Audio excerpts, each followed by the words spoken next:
Hello दोस्तों, welcome to the next video. आज का जो चैप्टर है हमारा क्लास 8 का चैप्टर 3 होगा। एनसीईआरटी का national council of education research and training. Keep the full form of in your mind. Polity है जो कि हम क्लास 6 7 कंप्लीट कर चुके हैं। जाइए आराम से देखिए, फ्री में है, कोई भी इसमें पेड वगैरह नहीं है। सारी एनसीईआरटी आपकी कवर हो जाएगी, आपकी बेसिक अंडरस्टैंडिंग बहुत अच्छी हो जाएगी। अपने दोस्तों के साथ शेयर करें। इजी वे में सारी एनसीईआरटी समरी कम टाइम में आप पूरी कवर कर सकते हैं। ओके, हम लोगों का चैप्टर है chapter 3। Why do we need parliament, यानी पॉलिटी का चैप्टर 3 क्लास 8 का जो चैप्टर है वो ये है। Parliament enables citizen of India to participate in decision making and control the government. यानी पार्लियामेंट कैसे, देखो, thus making it most important symbol of Indian democracy and key feature of the constitution. यानी parliament is the key feature भी है। और ये लोग, जैसे कि ये बता रहा है कि पार्टिसिपेट मतलब हम लोग जो है ना वोट देते हैं, चूज़ करते हैं, तब जाके मेंबर ऑफ पार्लियामेंट बैठते हैं। और हम 5 साल के बाद अपनी अपनी इच्छा अनुसार किसी को भी चूज़ कर सकते हैं। तो हम ही उस चीज़ को कंट्रोल करते हैं ना, जो आम जनता। Be the people of preamble में पढ़ेंगे, पहली ही लाइन है be the people of India. यानी इंडिया के लोग ही सबसे पावरफुल हैं, बाकी कोई और लोग मतलब हम इलेक्ट करके भेजते हैं, वो वही हम लोग कंट्रोल करते हैं, उन्हें अकाउंटेबल होते हैं हम लोग, मतलब हम लोगों के लिए। तो और जो है मतलब कॉन्स्टिट्यूशन ऑफ इंडिया का जो पार्लियामेंट है फीचर भी है।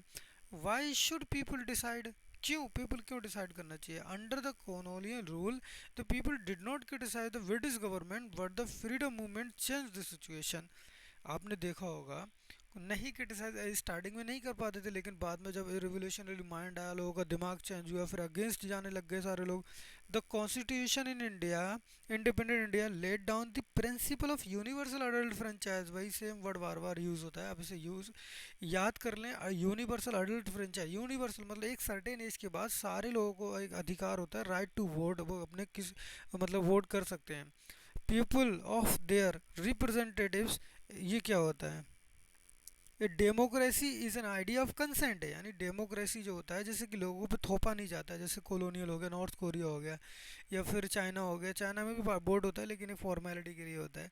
लेकिन इंडिया है, यूएसए है, जो यूरोपियन कंट्री है, वहाँ लोग फ्री विल से चूज़ करते हैं कि हमें कौन सा नेता चाहिए, कौन सा नहीं चाहिए। समझ रहे हो? The basic idea of democracy is the individual और the citizen is the most important. यानी डेमोक्रेसी का जो क्रिटिकल फीचर होता है, इंडिविजुअल को प्रायोरिटी देता है, ना कि स्टेट को। ठीक। The principle of the government as well as other public institution need to have the trust of these citizens. The parliament which is made of all the representatives controls guides the government.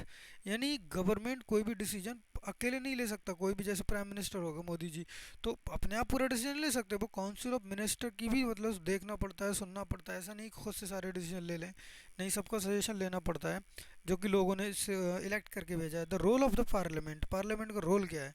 Indian parliament in an expression of the fact that the people of India have an in the principle of democracy. यानी ये expression of फैद लोगों का, जैसे कि हम लोग democracy में believe करते हैं, तो पार्लियामेंट उसे उसी का काम है, पार्लियामेंट इंश्योर करे हमारे राइट्स को। Parliament is our system has a immense powers because it is representative of the people. यानी पार्लियामेंट इंपॉर्टेंट क्यों है? क्योंकि वो लोग जो हैं, उन्हें जो मेंबर वहाँ जो बैठे हैं, वो लोगों के द्वारा इलेक्ट करके आ रहे हैं, इसलिए जो पार्लियामेंट है इसलिए पावरफुल है। The Lok Sabha is elected once every 5 year. यानी जो लोकसभा का इलेक्शन है 5 साल के बाद होता है। ठीक। The country is divided into A number of this constituencies. आपको पता ही होगा 550 जो है टोटल, यानी +2, वो एंग्लो इंडियन वाला सिस्टम खत्म हो गया है। टोटल स्ट्रेंथ है पार्लियामेंट की। तो कॉन्स्टिट्यूंसी अलग अलग होती हैं, जिसमें से भी आपने देखा होगा जो 20 मेंबर हैं वो यूटी से आते हैं, और 530 जो मेंबर हैं वो स्टेट से आते हैं। अभी आपको पता, सारी चीज़ें पता होती चली जाएंगी, टेंशन ना लें, सारी चीज़ें कवर होंगी। One elected and the candidate become the member of the MP, this MP together make the parliament. वही आपको बताया था जो MP. Parliament perform the following function. The parliament of India consist the president, Rajya Sabha and Lok Sabha. यानी article 79 अगर आप पढ़ोगे तो parliament consist these 3 feature. Okay भाई, सेम आ गया। There are 543 elected +2 nominated member. यानी टोटल स्ट्रेंथ वो कॉन्स्टिट्यूशन में डिफाइंड अलग है। कॉन्स्टिट्यूशन में जो स्ट्रेंथ दी है 552 मैक्सिमम स्ट्रेंथ। अभी जो है 543 इलेक्टेड हैं, 2 नॉमिनेटेड हैं, अब जो कि नॉमिनेटेड वाला सिस्टम खत्म हो चुका है। The prime minister of India is the leader of ruling party. भाई आप जो जितने भी मतलब रूलिंग पार्टी के जो लीडर, एक लीडर होता है, लीडर चूज करते हैं तो उसे हम पीएम बोल देते हैं इंडिया में। Coalition government is formed when the one political party does not get the simple majority. In such condition, a group of the different political parties, जैसे अगर मैं सिंपल भाषा में आपको समझाऊं, आप चाहें तो ये लाइन भी पढ़ सकते हैं। जैसे कि कुछ मेंबर हो गए, 100 मेंबर हो गए, अब मान के चलो कि किसी को 30 मिल गए, किसी को 40 मिल गए वोट, किसी को और दूसरे को भी 40 मिल गए, तो दो इसमें यहाँ के 39 मिल गई, सोचो अब किसी 40 मिल गई, हाँ। तो अब किसी के पास दो लोगों के पास सेम आ गया। अब एक जो है लास्ट वाला जो बंदा है 30 वाला, वो एक को ज्वाइन कर लेगा और उन लोगों के पास 70 हो जाएंगी। तो वो लोग क्या करेंगे, गवर्नमेंट फॉर्म कर लेंगे। उसी को हम कोalition बोल देते हैं, यानी पॉलिटिकल पार्टी आपस में मर्ज हो जाती हैं।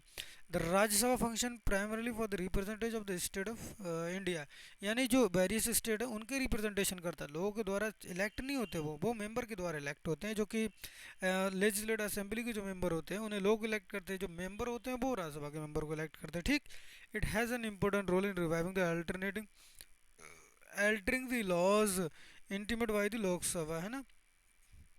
तो लोकसभा के द्वारा जो भी लॉज होता है वो पार्लियामेंट में भी जाता है। The member of the sorry Rajya Sabha में, the member of the Rajya Sabha are elected by the elected member of the legislative assembly, अभी बताया था आपको मैंने। In the Rajya Sabha there are 233 elected member, 12 nominated member. Keep this in mind, 12 member जो होते हैं nominated वो राज्यसभा में होते हैं, ठीक। 233 नॉमिनेटेड होते हैं। The to control the and to control guide and inform the government, parliament का ही काम होता था। पार्लियामेंट वाले sessions begin the question hour. Question hour क्यों होता है कि गवर्नमेंट क्या कर रही है, उसका सारी चीज़ें हम क्वेश्चन आवर में पूछते हैं। The question our is an important mechanism through the which MP can elicit information about the working of the government. भाई आपको बताया था क्या क्या क्या कर रही है, क्या नहीं कर रही। अपोजिशन वाले पूछते हैं, the opposition party play crucial in this function. आपको पता ही डेमोक्रेसी में बहुत अच्छा रोल होता है। जब तक सॉलिड अपोजिशन नहीं होगा डेमोक्रेसी अच्छे से वर्क नहीं करेगी। The government gets valuable feedback, जो भी काम होता है वहाँ पे फीडबैक देते हैं। Law making significant in the function of parliament, यानी लॉ बनता है पार्लियामेंट के द्वारा। Who are people of parliament, अभी मैंने आपको बताया था जो इलेक्ट होकर मेंबर आते हैं। The parliament is having more and more people from the different background. There has been an increase in the political participation from Dalit and Wag, पर आपको पता है वहाँ रिजर्वेशन होता है, रिजर्व सीटें होती हैं दलित के लिए। अब तो वुमेन के लिए भी 33% रिजर्वेशन 2027 से अप्लाई हो जाएगा। Some seats are reserved in the parliament for SC ST, आपको पता ही ये चीज़ें। It has recently been suggested should be reservation for women, ये थोड़ा सा वो है, अब आ जाएगा 2027 से, बिल आ चुका है नारी शक्ति, आप टेंशन ना लें।